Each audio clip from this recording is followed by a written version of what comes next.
All right.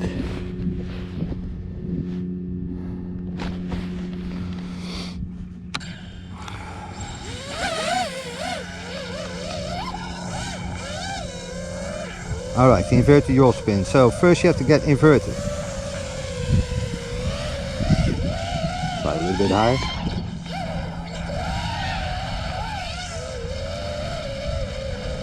And to try to get your horizon straight.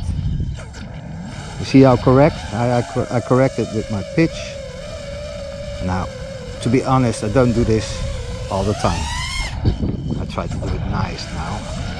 But if I do a normal inverted Yawspin, I just do it.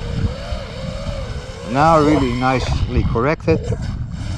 And then you yaw with your throttle down. So, do it again, let's try it high, up, correct, there you go. Now if you're high up, you can do it also slowly, which is nicer. Don't panic, you're high enough, and you have time enough.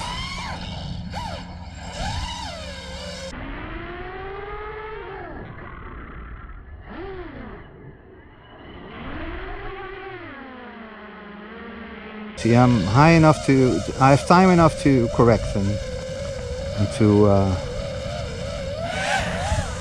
catch it.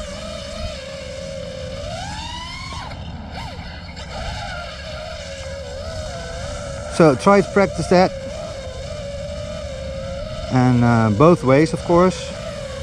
I also find it very difficult to do it the other side, because my muscle memory always goes to the that was the other side. You can do it, I do it in a roll, but you can do it also in a, of course, in a flip. And some people find it more easy in a flip, because it's easier to get your horizon straight. Not for me, I like the roll better. So you can also do it in a power loop, of course, on top of the power loop.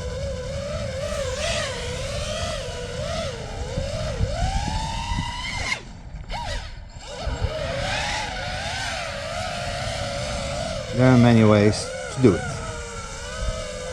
So essentially it's two parts: get inverted, yaw and roll out. So, get inverted, yaw and roll out. I need another battery. Alright you guys, so alright boys and girls, that was the inverted Yawspin. Just keep practicing, and if you got it, then you can go lower and lower and lower. So thank you for watching, and I see you guys next time. Cheers.